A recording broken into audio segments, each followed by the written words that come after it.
Bom dia a todos. Vamos então orar para começarmos.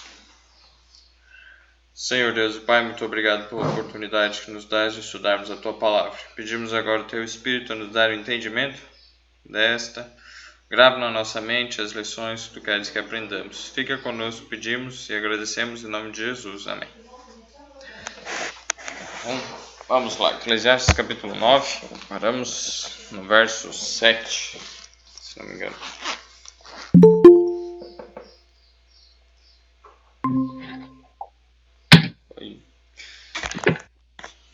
Bom dia.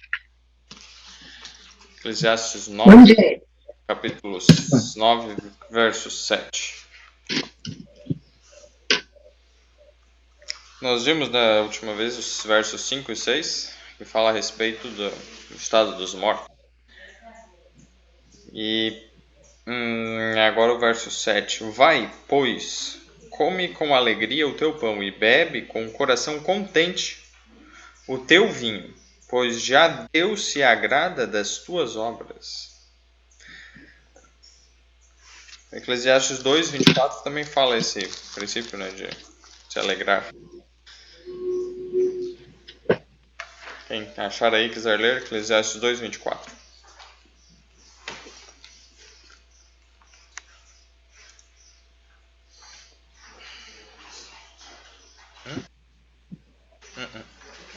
Nada há melhor para o homem do que comer, beber e fazer o que a sua alma goze o bem do seu trabalho.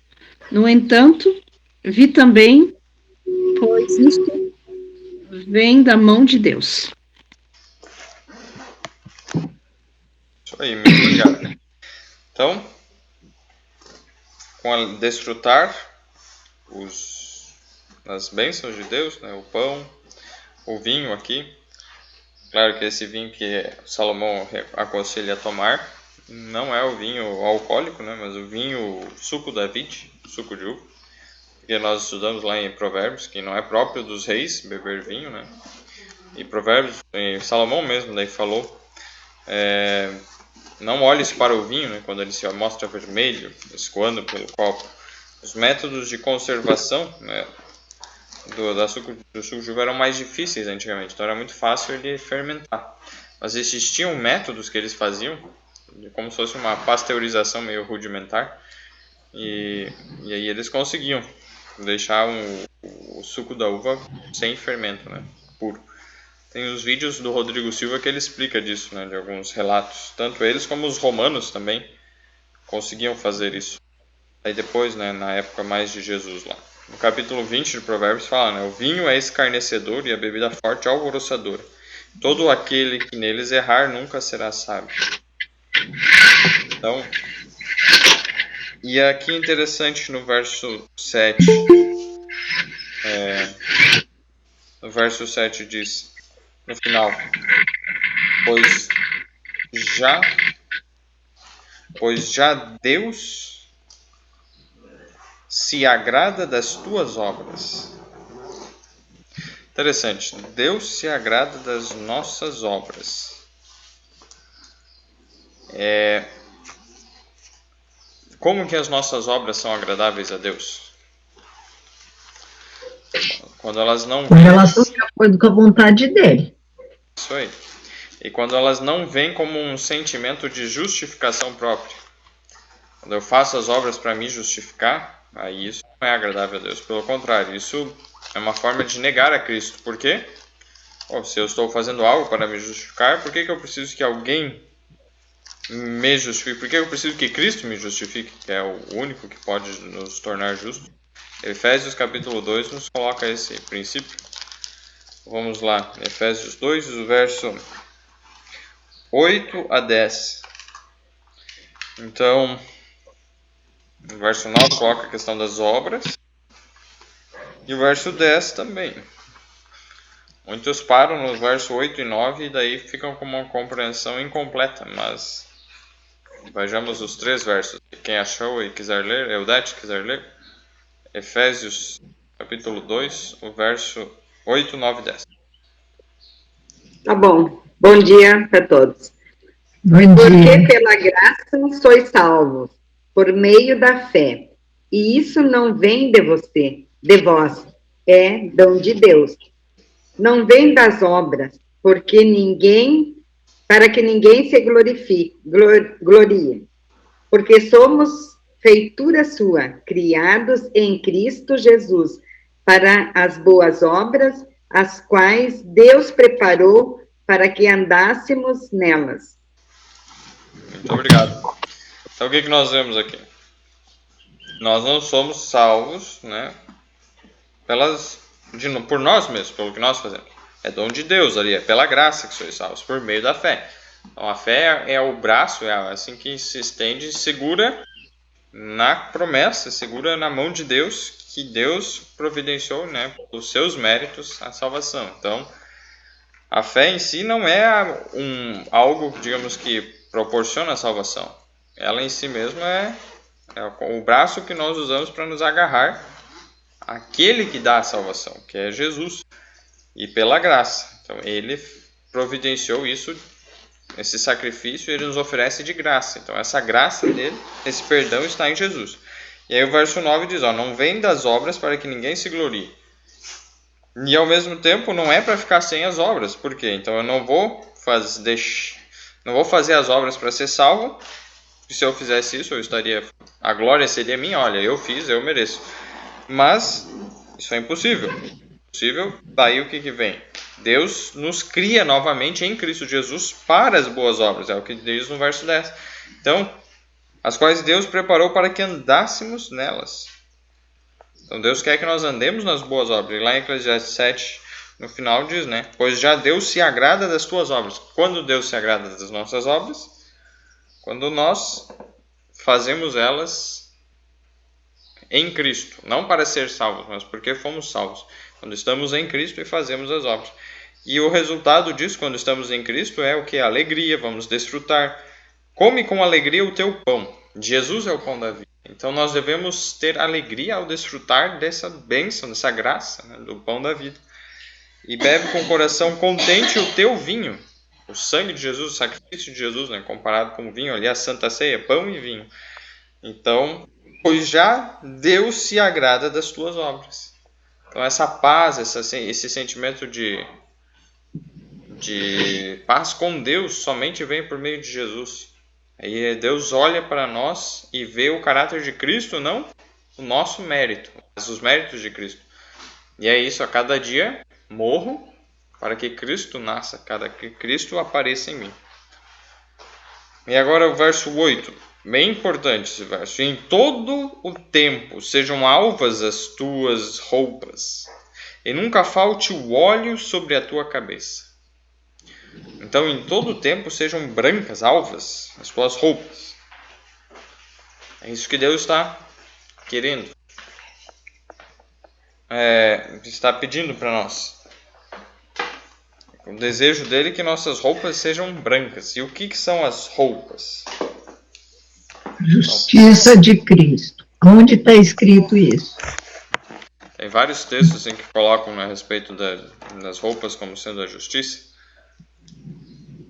E nós vamos ver aqui um deles, Apocalipse, né, que fala as justiças dos santos.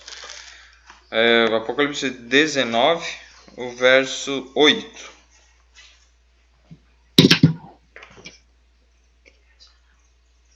Quem achou que quiser ler, pode ler. Não. Obrigado, meu. Só deixar a bateria rodar mais aqui daí.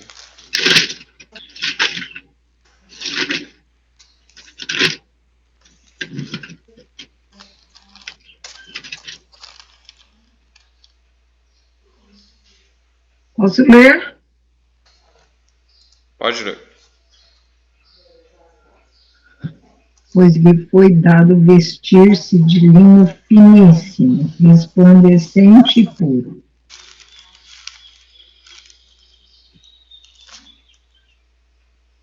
Acho que tem uma parte a mais aí. Porque o linho finíssimo são os atos de justiça dos santos. Obrigado. Então esse linho finíssimo que eles usam como roupa ali, né? se cobrissem, se vestissem. São as obras de justiça dos santos. Tem outros textos que falam sobre isso. Isaías 61, verso 10 também. Coloca.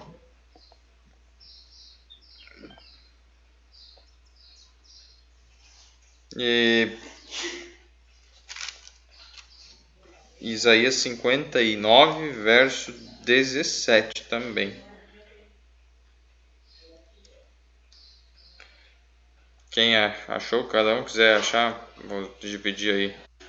A Raquel quer ler para nós Isaías 61, 10 e a Claudina Isaías 59, 17. Pode ser?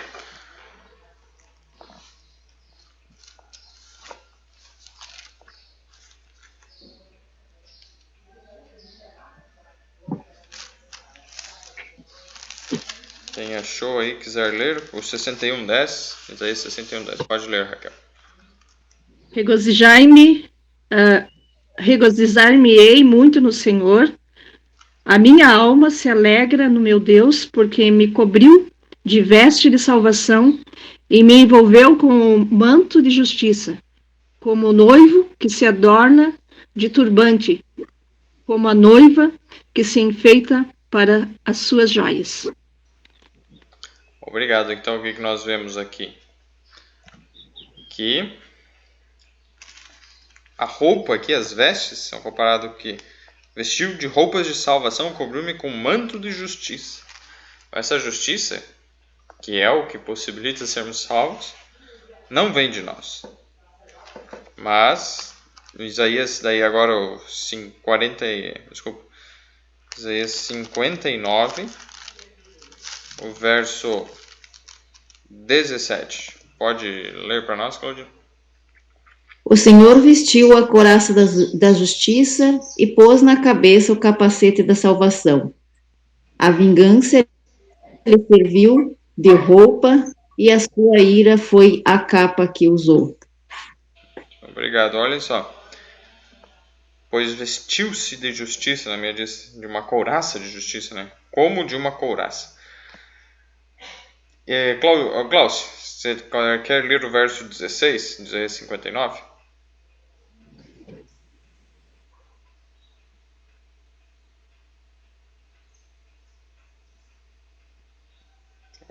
Acabou saindo ali, eu acho.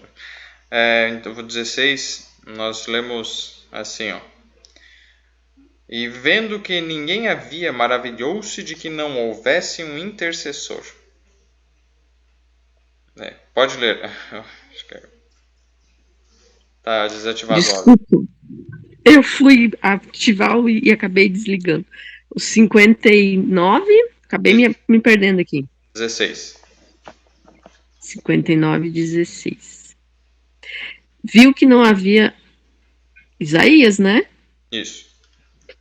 Viu que não havia ajudador algum e maravilhou-se de que não houvesse um intercessor, pelo que o seu próprio braço lhe trouxe a salvação e a sua própria justiça o susteve.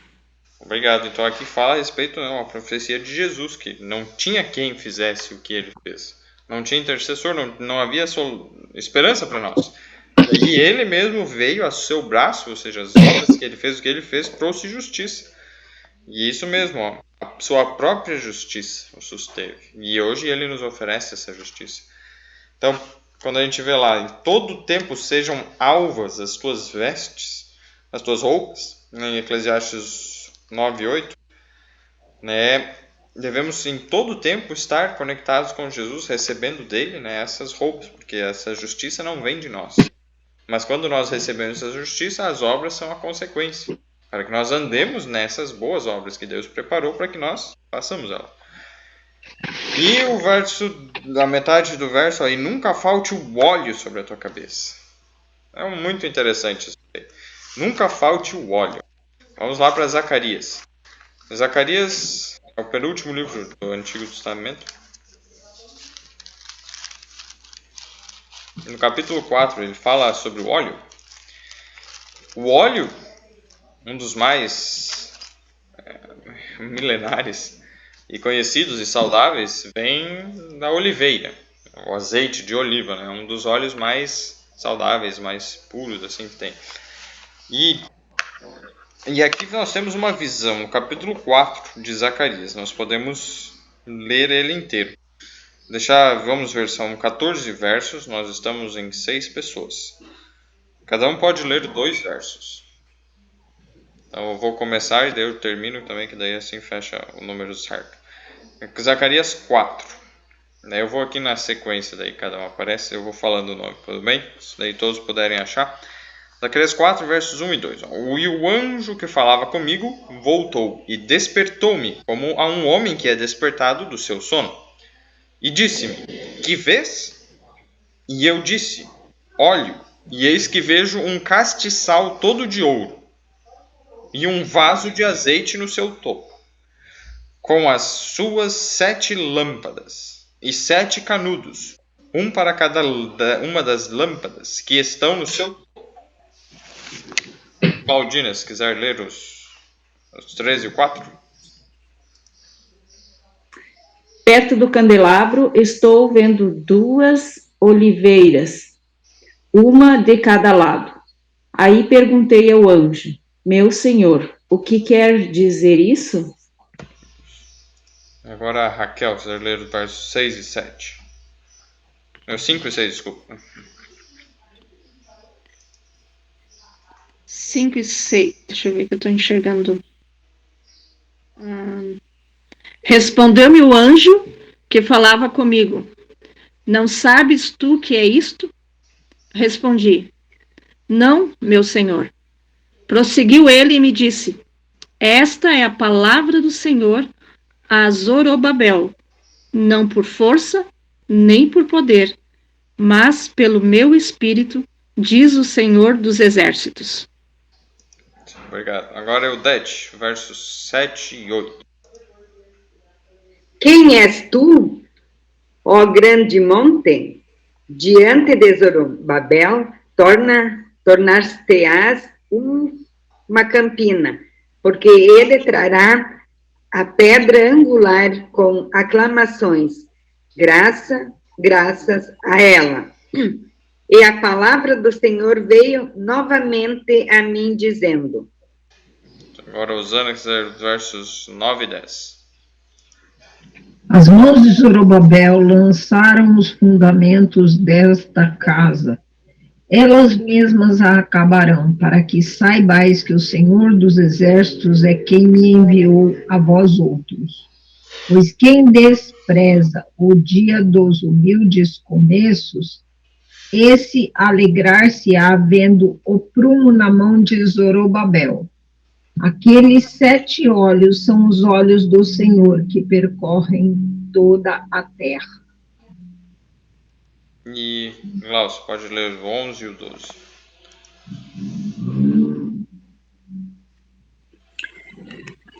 Prossegui e lhe perguntei: Que são as 2 oliveiras à direita e à esquerda do candelabro?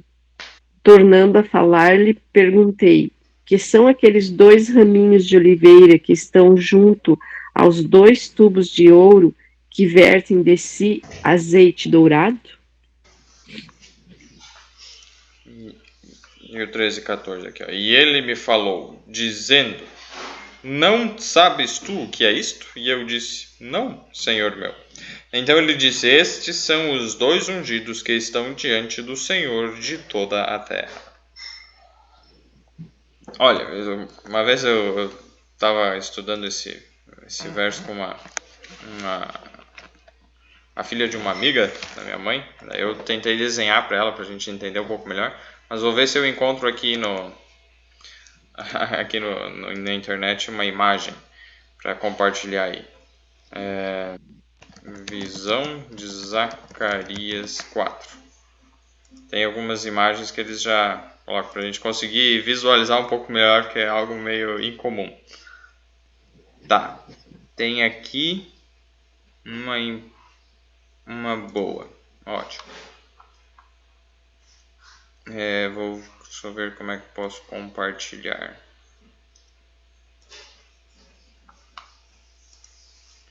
Vou ver aqui, apresentar agora. uma janela.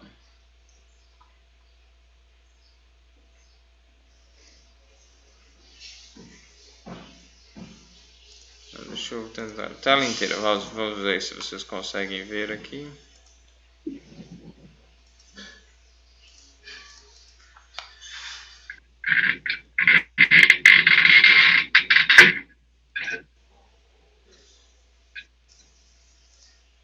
Sim, dá para ver agora.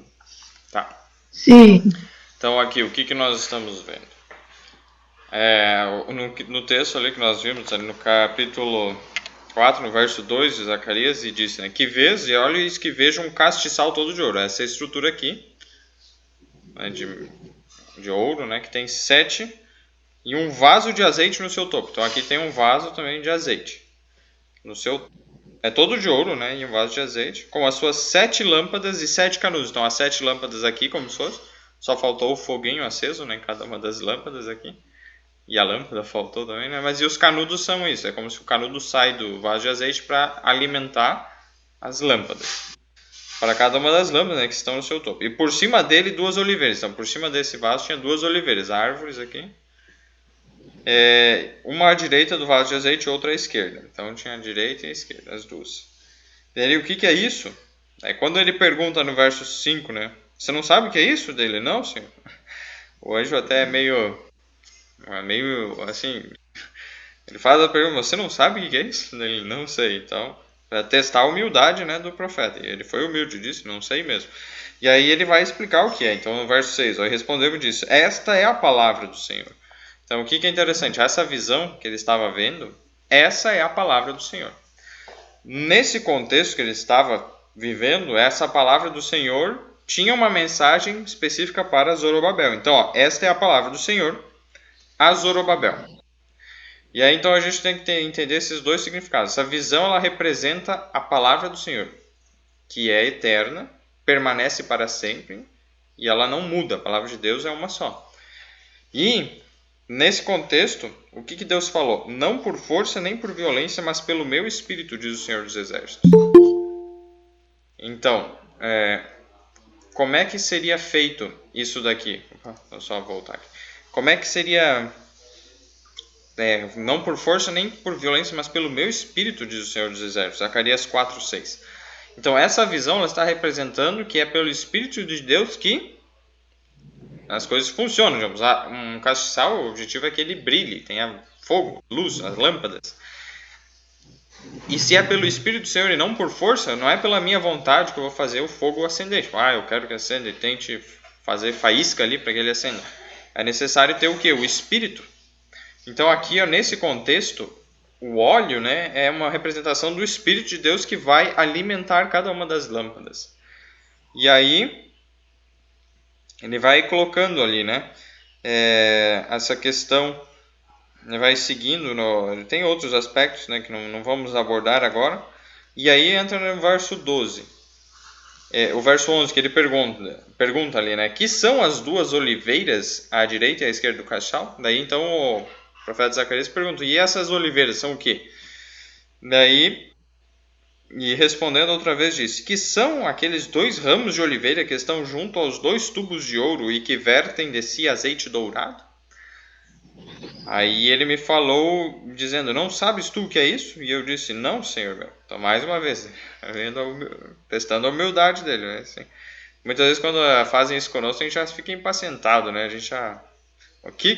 Mas por que você está falando assim? Mas não, ele foi humilde, disse, não sei. Aí o verso 14, então ele me disse, estes são os 2 ungidos que estão diante do Senhor de toda a terra. Olha só que interessante.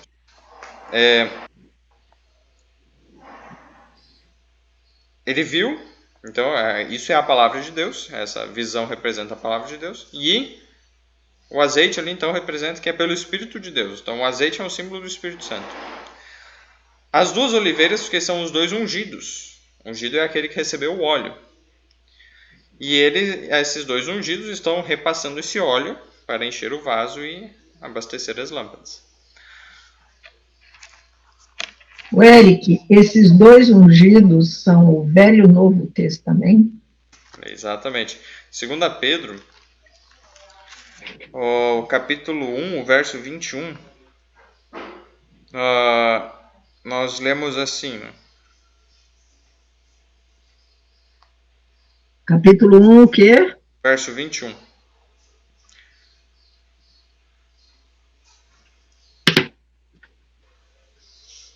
Então, aqui falando a respeito das profecias, do que os homens de Deus falaram, né? E a Bíblia foi escrita, né, por seres humanos, mas será que eles falaram por si mesmos?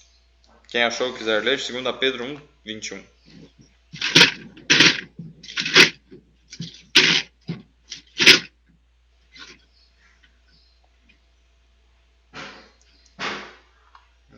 Deixa eu ver aqui a Ivete. Bom dia. Se quiser ler, Ivete.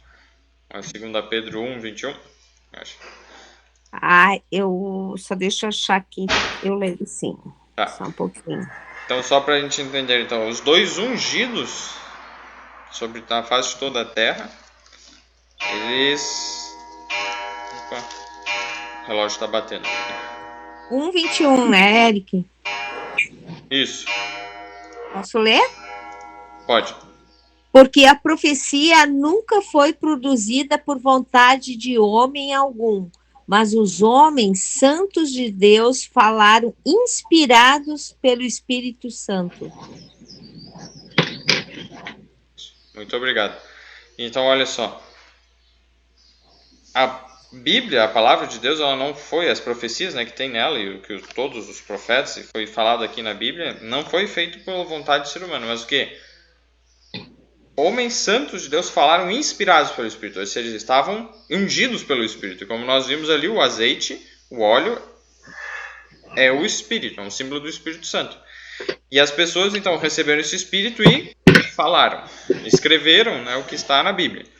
E aí nós vemos, então, quando diz que as duas oliveiras são os dois ungidos de Deus, que estão diante do Senhor de toda a terra, é exatamente como a Osana falou, o Antigo e o Novo Testamento.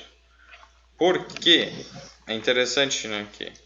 Porque um deles dá testemunho a respeito da vinda de Jesus, o Antigo Testamento é apontando a vinda de Jesus, e o outro confirma a vinda de Jesus e adiciona informações para guiar o povo de Deus até a volta de Jesus. Então essas duas testemunhas são a palavra de Deus num todo, num completo. E é isso que é interessante. Esta é a palavra do Senhor. Então essa visão que a gente está vendo aqui, desse castiçal, das duas oliveiras e tal, é a palavra do Senhor. E o azeite ali é o símbolo do Espírito Santo. É o Espírito Santo que dá vida à palavra. Se você tem a palavra, mas não tem o Espírito Santo, você não tem vida. Né? Como você tem tudo a estrutura ali, mas não tem o combustível. Você tem um carro, mas não tem gasolina. Você não consegue andar com ele. Não funciona. E a mesma coisa aqui. Se não houver o Espírito de Deus, nós estamos mortos, perdidos. Mas é necessário, então, o Espírito Santo. E aí, o que é interessante também, é só uma curiosidade, né? Para quem quiser estudar mais a fundo, Apocalipse capítulo 11 fala a respeito dessas duas testemunhas que foram mortas Apocalipse 11? Apocalipse 11, que foram mortas pela besta que sobe do abismo. No verso 7, Apocalipse 11, 7. E quando acabarem o seu testemunho, a besta que sobe do abismo lhes fará guerra e os vencerá e os matará. E já indo direto ao ponto, esse é um símbolo da revolução, é uma profecia, né, do que aconteceu na Revolução Francesa, que eles baniram a Bíblia, se declararam um estado ateu e foram contra tentaram destruir todas as Bíblias, mataram a maior parte dos cristãos, todos os cristãos, bem dizer. A França se tornou o reinado do terror. Então essa besta que sobe do abismo, o ateísmo, fez guerra. E aí ele ali fala, depois de 3 dias e meio, veio, né, novamente o espírito de vida sobre eles e eles voltaram. E é interessante que depois desse tempo, né, da Revolução Francesa, deu tudo aquele horror, eles voltaram atrás e eles, não, temos que cancelar essas leis, né, proibindo a Bíblia e se declarando o Estado ateu. Daí eles revogaram porque o Estado da França ficou caótico. No Grande Conflito, o livro, não lembro qual capítulo, mas tem um capítulo que fala assim, a Revolução Francesa, e ele explica bem em detalhes isso. e coloca também a aplicação dessa profecia. Então, as duas testemunhas, né? Agora, voltando para o nosso foco lá de Eclesiastes 9, verso 8, e nunca falte o óleo sobre a tua cabeça. Então, tudo isso nós vimos é para... Eu só vou tirar aqui, não precisa mais dessa imagem. Tem essa outra imagem que só vocês quiserem ver aqui. Aqui, né, tem como se fossem as duas oliveiras. Essa é um pouco mais fidedigna, porque a oliveira não é uma árvore tão robusta que nem essa outra aqui. Aí os canudos aqui, vertendo azeite, né, e as lâmpadas, essa tem o foguinho ali. Tá, vou encerrar aqui essa apresentação. Então agora em Eclesiastes fala, e nunca falte o óleo sobre a tua cabeça. Ou seja, primeiro, devemos ter a justiça de Cristo sempre sobre nós. É assim que nossas roupas podem ser brancas, sempre. Eclesiastes 9 e 8. E a outra parte, nunca falte o óleo sobre a tua cabeça. Se faltar o óleo sobre a nossa cabeça, nós estamos perdidos. É como um carro sem combustível. Não temos como funcionar. E aí vem o verso 9. Usando aí, se quiser ler, Eclesiastes 9, 9. Goza a vida com a mulher que amas, todos os dias de tua vida fugaz, os quais Deus te deu debaixo do sol, porque esta é a tua porção nessa vida, pelo trabalho com que te afadigaste debaixo do sol. Então, no caso aqui já fala dos relacionamentos familiares, né? Então, aproveitar e desfrutar, isso é algo, uma bênção de Deus, é a porção dessa vida, né? E se nós aplicarmos a questão, né, com a mulher que amas, como a questão da mulher, um símbolo profético da igreja, né? A desfrutar a vida com a igreja que ama todos os dias da tua vida, que Deus te dá debaixo do sol. Que essa é a tua porção. Então a alegria nos relacionamentos, não só familiares e pessoais, assim, mas a própria igreja é uma família. Então você desfrutar da comunhão da igreja com os irmãos é uma bênção de Deus. E agora vem o verso 10, que reforça o que nós estudamos nos versos 5 e 6. Vou pedir para minha mãe ler aqui.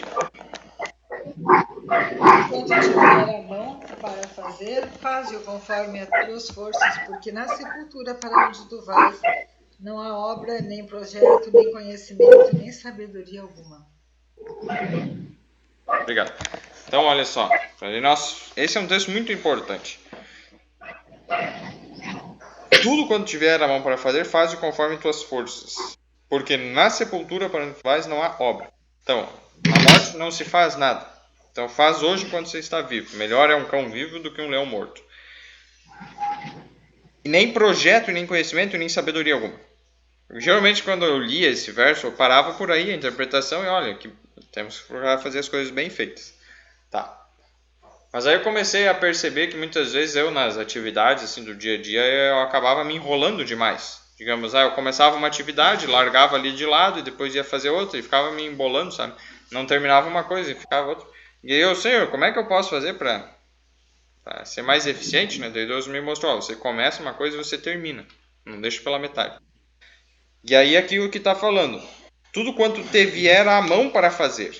Então se veio alguma coisa para você fazer agora, está na tua frente, não pense assim, vou deixar para depois ali.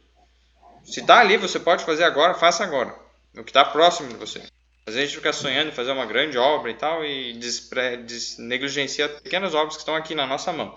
Então, tudo quanto vier à mão para fazer, está aqui perto de você, faz isso. Conforme as suas forças, então. Não precisa ficar angustiado se não conseguiu fazer igual a pessoa mais eficiente do mundo. Não. Se a tua força é menor, Deus não vai te exigir o resultado de alguém que tem mais força. Então, faz conforme a tua força, mas faz o teu melhor. Sabendo, né, que essa é a oportunidade que você tem. Na morte não vai ter como fazer isso. Pode falar, Zé. Interessante.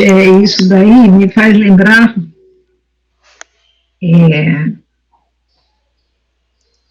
uma das coisas que me preocupa muito hoje é como otimizar o tempo. Porque o tempo é um vilão, né? E você, eu vou fazer 67 anos. Embora o meu corpo, louvado seja Deus por isso, ainda não está contando isso, mas a minha cabeça já me contou que vou fazer 67 anos. E a preocupação é assim, é você fazer as coisas como se você tivesse 20. Não é assim.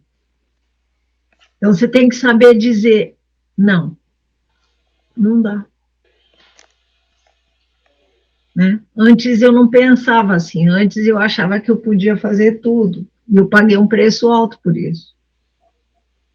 E aprender a dizer não, pensando que eu posso também estar apressando o dia da minha morte. Querer fazer tudo e não deixar os outros fazer. Eles... E isso me fez entender que no plano de Deus não tem concorrente, tem companheiro. Porque eu faço algumas coisas, eu posso até fazer com uma compreensão melhor que a sua, mas você tem coisas que você é muito superior também, e o outro também, entende? Então, isso faz a gente ser comedido e programar. A lição de hoje, eu já mandei o áudio para você, se você for ouvir tudo que eu falei. Ontem eu estava assistindo a vigília em espanhol, eu fiquei até às 11 horas porque eu não aguentei mais, era demais, eu estava muito cansada. Falei, ai, Senhor, não dá não, eu vou ver depois no YouTube. Um fisiologista do Egito, o cara estava mostrando, eu até falei para você e mandei o link, depois você vê. Eu fiquei olhando e falei, gente, como é que pode? Tem que fazer uma reprogramação mental. O que você falou no livro hoje, Passo para o Reavivamento, para mim, é algo que eu tenho que reprogramar meu cérebro. Eu tenho dificuldade de gravar passagem bíblica.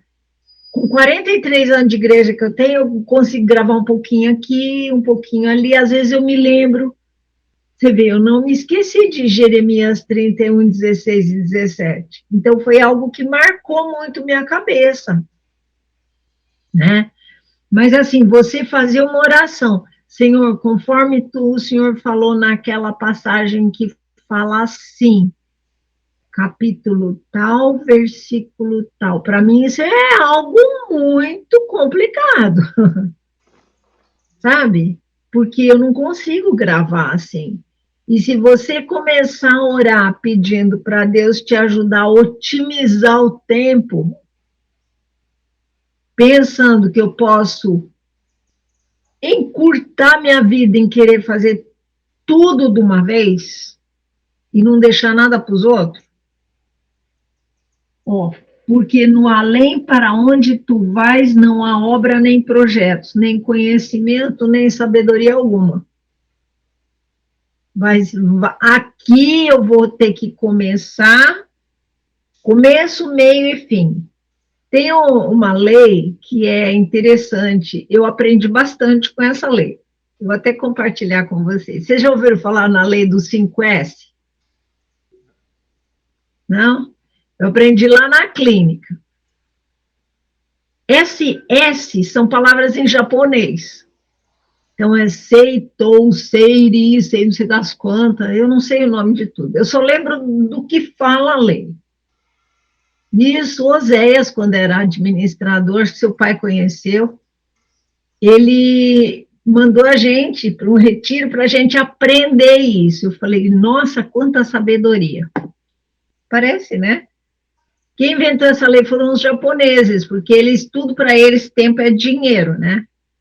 Então, é assim, eu já começo a me programar, eu estou agora estudando, não tem nada que tira a minha atenção aqui.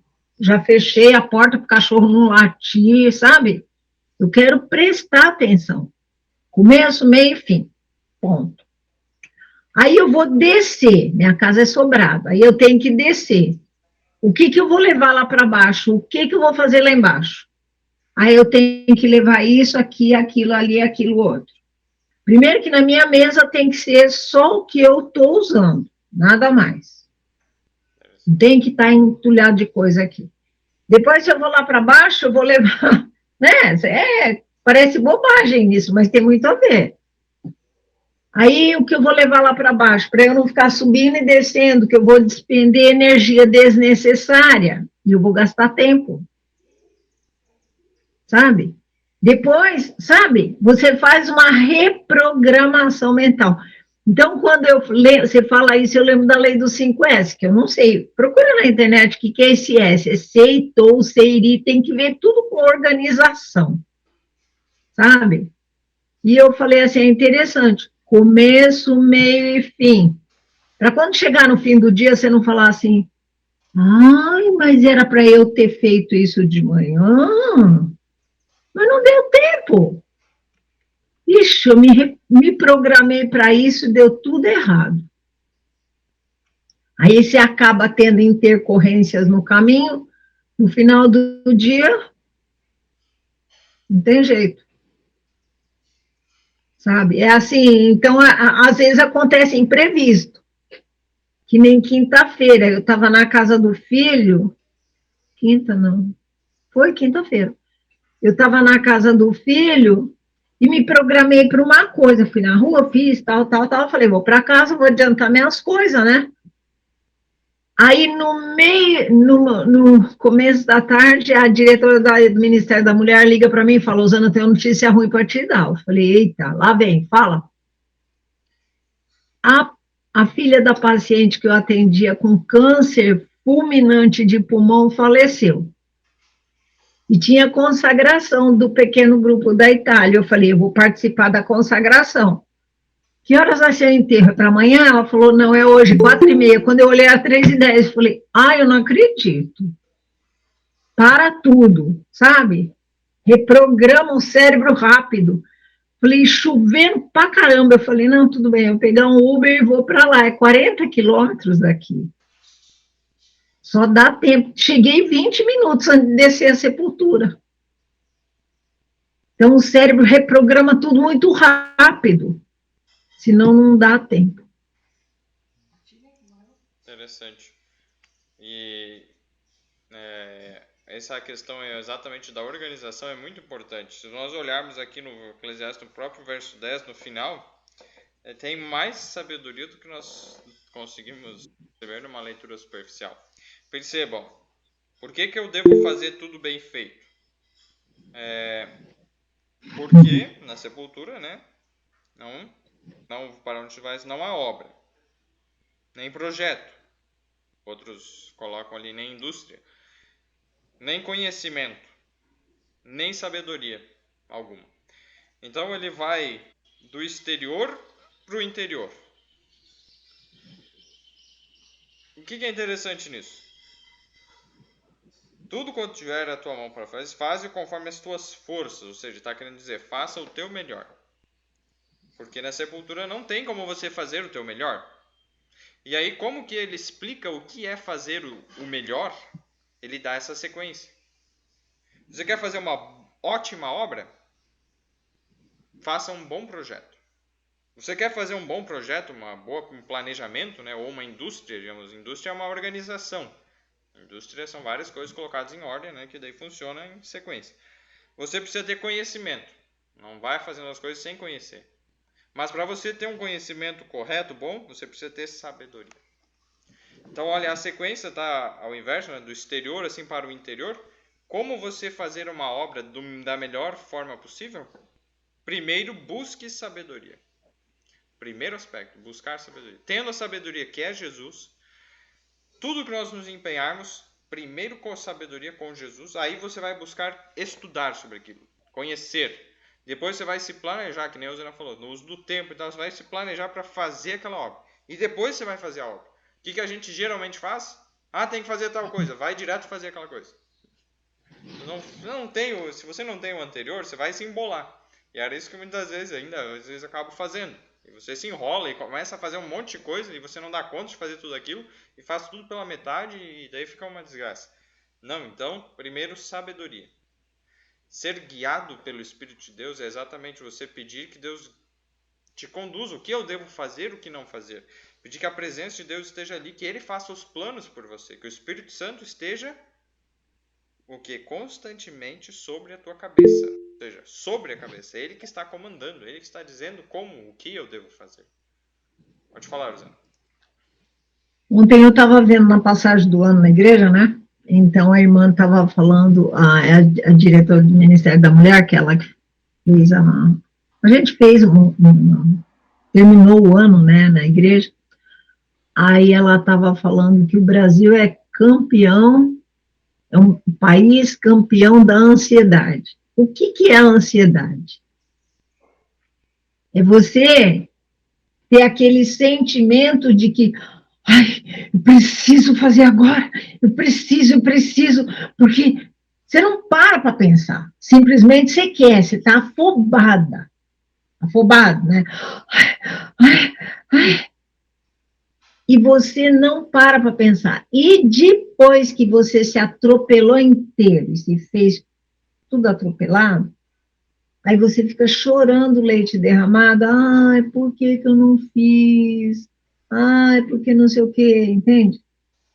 E Deus não quer que a gente ande ansioso e nem deprimido, porque o deprimido, ele quer que o passado volte, e o ansioso quer que o futuro chegue. Ele não vive o presente, ele vive só em função do passado ou do futuro. Né? Então, isso, assim, não traz paz à vida da gente, você não consegue planejar as coisas. É verdade. Então Ontem, aí o princípio, né, que tudo que vier à tua mão agora, hoje, faça bem feito, né? e assim, ontem vendo, né, porque às vezes você quer fazer as coisas, eu queria assistir a vigília lá da língua hispânica até meia-noite, mas quem disse que eu aguentei? Aí eu vi que estava no YouTube, eu falei, sinto muito, vou assistir pelo YouTube. Aí mandei um recado para o pastor, que é um pastor lá da Califórnia, eu falei, pastor, não deu, eu estava muito cansada. Uma coisa é eu querer, outra coisa é eu poder. Eu não podia, eu estava cansada. Já estava extrapolando meus limites faz tempo. Isso é outra coisa importante, né? A gente saber dizer não, né? Não aceitar tudo, né? E aí vem uma coisa interessante. O verso 11, ele é bem tremendo aqui de Provérbios 9. Eclesiastes 9. Voltei-me e vi debaixo do sol que não é dos ligeiros a carreira, nem dos fortes a batalha, nem tampouco dos sábios o pão, nem tampouco dos prudentes as riquezas, nem tampouco dos entendidos o favor, mas que o tempo e a oportunidade ocorrem a todos. O tempo e a sorte, outras versões falam, ocorrem a todos. Olha só, então, se você quer ser bom, bem sucedido, você não precisa ser o mais rápido, ali está dizendo, ó, não é dos ligeiros a carreira. Eu preciso ser o mais rápido, não. Seja organizado. Fazer as coisas de forma apressada não é bom. Você fazer de forma organizada e ágil é bom. Então, antes de se apressar assim, querer... Não, calma. Ligeiros. E também não é dos fortes a batalha. Se a gente pensar que tem que ser forte para ganhar a batalha. A sabedoria ganha a batalha. Nem tampouco dos sábios o pão. Aí quando a gente coloca na parte espiritual, né? Não é somente quem tem a sabedoria que consegue obter, quem é sábio, conforme o mundo considera, e consegue obter o conhecimento de Cristo Jesus. Não é dos sábios. Não preciso ser sábio, eu posso ser simples para obter o verdadeiro pão. E é reconhecendo essa minha simplicidade, como lá Zacarias, o anjo, umas 3 vezes lá na situação, ele perguntou, você não sabe o que é isso? Dele, não sei. Eu estou perguntando. E ele, mas você não sabe? Não sei. E aí, reconhecendo a ignorância dele, aí então ele tornou-se sábio, recebendo o conhecimento de Deus, a sabedoria de Deus. E nem tampouco dos prudentes as riquezas. É importante ser prudente, sim, para economizar, para ter uma reserva, tudo. Mas não é somente eles, né, que têm, como as riquezas. E nem tampouco dos entendidos o favor. Mas o tempo e a oportunidade ocorrem a todos, o tempo e a sorte. Tem muitas coisas que estão além da nossa, digamos, alçada. Nós devemos procurar fazer nosso melhor, mas se os resultados não vierem como nós esperamos e nós fizemos o nosso melhor, entregar nas mãos de Deus e ficar tranquilo. Porque existem situações e situações, existem ambientes, existem tempos mais difíceis, existe tempo propício e tempo não propício. Então, tem diversas coisas aí envolvidas, né? Pode falar, Rosana. Pastor que pregou para nós, fez um rebatismo ontem muito bonito, e ele falou uma coisa assim, desde quarta-feira que ele está tocando nesse assunto, e eu falei assim, mas olha, ele usou a passagem daquela viúva que só tinha o azeite em casa. Aí ele estava, não, mentira, ontem ele falou sobre a passagem da mulher Cirofenícia. O do azeite foi na quarta-feira. Ontem foi da mulher Cirofenícia. Aí ele estava falando assim, você já consegue... Aí é muito interessante isso. Quando você pede as coisas para Deus e Deus diz não. Mas você quer. E Deus continua dizendo não. Né?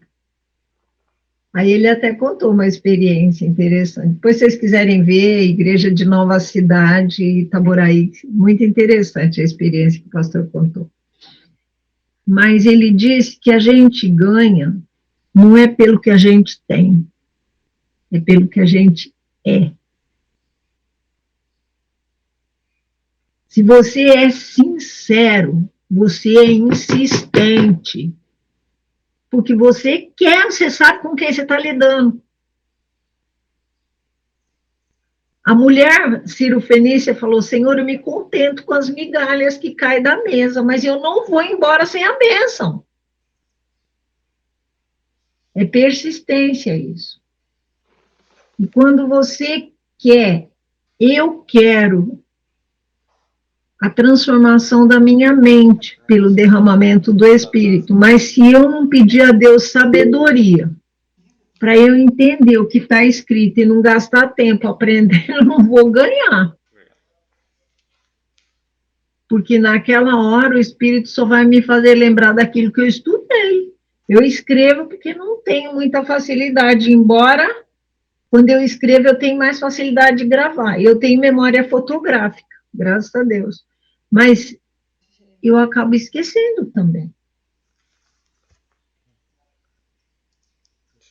Então, assim... Voltando aos 5 S, né? O último dos S é a manutenção, que seria a persistência em manter todos os outros 4. Obrigada. E de fato, né, a gente tem que começar com uma organização e a questão da gente ter tempo para estar com Deus. Muitas vezes é falta de organização nossa, e seria o tempo mais importante, é o tempo mais importante que vai nos manter todos os demais tempos do dia, né? E a gente manter isso, a perseverança, né, que você falou, Rosana, é a manutenção que para a gente conseguir a estar ao lado de Cristo, ao lado de Deus, para nos fortalecer nessa batalha ferrenha que a gente vive, né? Nessa vigília de ontem, sabe, eu vou voltar a ver, porque eu achei muito aquilo. Veio um neurofisiologista do Egito, o cara estudou lá em Alexandria, no Cairo e tal, e ele mostrando pela Bíblia, assim, caracteres do caráter, né, de Jesus Cristo e de Satanás. E ele mostrou a configuração mental. Eu olhei assim e falei, nossa, onde é que esse cara foi caçar isso? Pela sua persistência, pela sua perseverança, você muda a sua estrutura mental. Comer ajuda? Ajuda. Dormir cedo? É demais de bom. Beber água, fazer atividade física, sabe? Mas esse tempo, como você disse, Gláucia, de tarde de manhã, você reprogramar, você vê as pessoas levantando na hora de sair, não dá tempo de orar, você sai assim, totalmente desprotegida para a rua. Você não tem consciência de que o dia não é seu, que a vida não te pertence, que você tem que prestar conta. Só que eu estou falando uma coisa que para mim é um reaprendizado, porque eu não nasci aprendendo isso. Para você, Eric, que nasceu na igreja, vendo seus pais todos metódicos e tal, né? E mesmo assim, seu pai e sua mãe tá ali, ó, né? A manutenção, como a Gláucia falou, para a gente também. Para a gente, nós estamos aqui, tá todo mundo querendo aprender coisas novas e percebendo que o que aprendeu, muita coisa tem que ser jogada fora. É verdade. Tem aqui o texto que você comentou, procurei ali no celular, achei, né? Mateus 15, o que fala da... E tem Lucas, Marcos 7 também, né? Mas Mateus 15, os versos 21 a 31. Mas ali no caso da mulher cirofenícia, né? E uma mulher cananeia, né? No verso 22, Mateus 15, 22. E eis que uma mulher cananeia que saíra daquelas cercanias clamou, dizendo: Senhor, filho de Davi, tem misericórdia de mim, que minha filha está miseravelmente endemoniada. Mas ele não lhe respondeu palavra. E os seus discípulos chegaram ao pé dele, rogaram-lhe, dizendo: Despede-a, que vem gritando atrás de nós.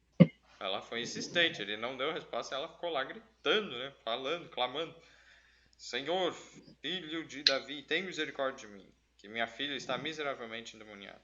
Verso 24, e ele respondendo disse: Eu não fui enviado senão as ovelhas perdidas da casa de Israel. Então ela chegou ela e adorou-o, dizendo: Senhor, socorre-me. Então ela reconheceu que ele era o Senhor, que Jesus era Deus, o prometido, né? O filho de Davi.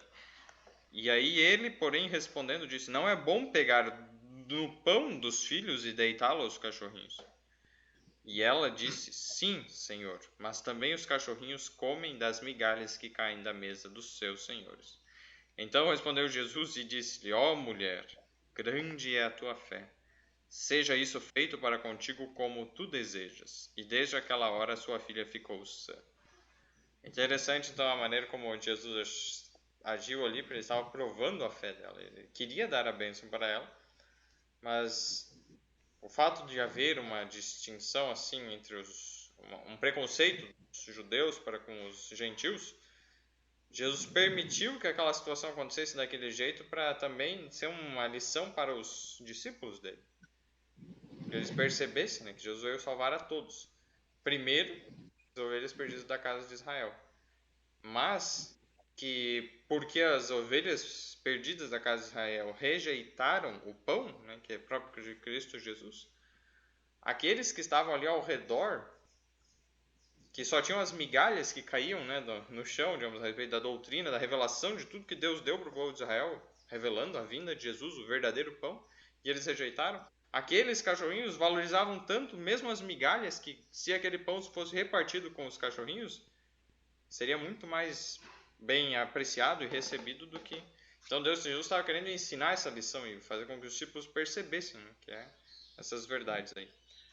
E agora, só para encerrarmos então o estudo de hoje, verso 12, Eclesiastes 9:12. Que também o homem não sabe o seu tempo, assim como os peixes que se pescam com a rede maligna, e como os passarinhos que se prendem com o laço, assim se encalçam também os filhos dos homens no mau tempo, quando cai de repente sobre eles. Eu fui pesquisar como é que se prende passarinho com um laço. Aí eu vi, eles colocam um laço de um fio de nylon, alguma coisa transparente ou fininha, pouco visível, no meio de uma quirera, assim, de milho, uma comida para o passarinho. E o passarinho vai lá e fica comendo, e vai, e de repente ele se enrosca naquele fio, naquele laço, e aí ele está preso, e vem lá a pessoa e consegue pegar ele. Olha que interessante, é assim que acontece quando cai de repente um tempo mau sobre as pessoas. Como é que então é essa questão? Como que você pega o passarinho? Você dá algo que ele precisa de comida, então você oferece algo bom. Mas ali no meio tem um laço. Quando vem sobre os homens o mau tempo de repente, de forma abrupta, e é apresentada uma solução, cuidado. Por exemplo, veio o Covid e apresentaram uma solução, a vacina. Cuidado, tem um laço. Então, assim, isso falando no reino de Satanás, que esse mundo, infelizmente, jaz no maligno, conforme 1 João 5. Nos princípios de Satanás é isso. Ele cria um problema, faz com que venha, né, um problema assim de forma súbita. Também ele faz com que as pessoas estejam distraídas e não estejam preparadas, não saibam o que vai acontecer. Por isso que é tão importante nós estudarmos a profecia, porque Deus revela o que vai acontecer. Daí, assim, quando acontecerem as coisas, elas não vão nos pegar desprevenidos. Então, nós vamos saber o que vai vir. E aí, nós não vamos cair na tentação de aceitar a solução proposta. Digamos, vem um período de fome, e aí o passarinho está lá com fome. De repente, tem uma comida ali, fácil acesso. Ele vai lá e vai comer, mas é pego no laço e acaba perdendo a vida, né? Porque caçam ele. Assim também nós, se nós não estivermos preparados, nós podemos cair, né, sobre o mesmo problema, a mesma situação. Lucas 21, 34 e 36. Minha mãe vai ler aqui um texto para encerrarmos, né? Lucas 21, 34 a 36.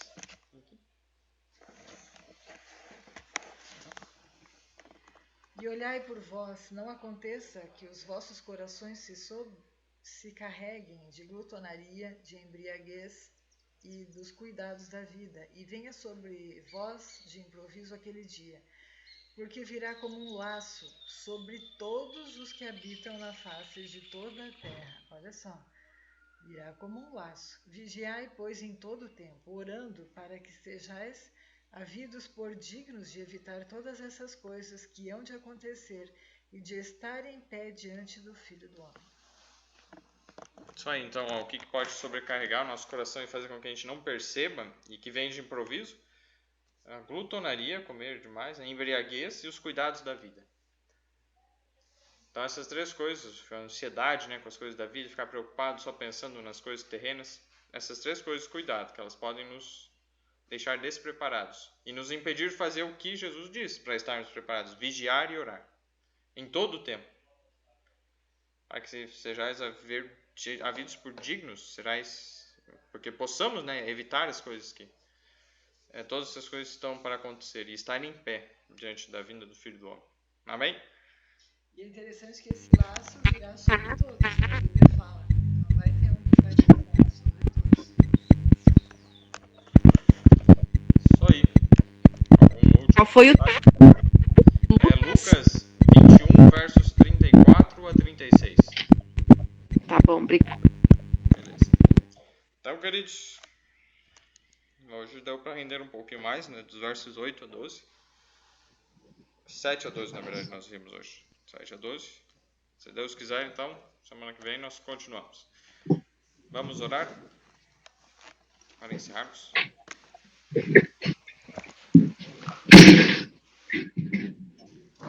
Oremos. Senhor Deus e Pai, muito obrigado pela Tua palavra, pelos ensinamentos. Ajuda-nos a pôr em prática tudo que aprendemos. Pedimos o Teu Espírito, Pai. Prometeste dar o Teu Espírito se nós pedíssemos. E nós pedimos, Senhor, com fé. Aumenta-nos a fé. Ajuda-nos a sermos insistentes como a mulher cananeia, Cirofenícia, que insistiu contigo.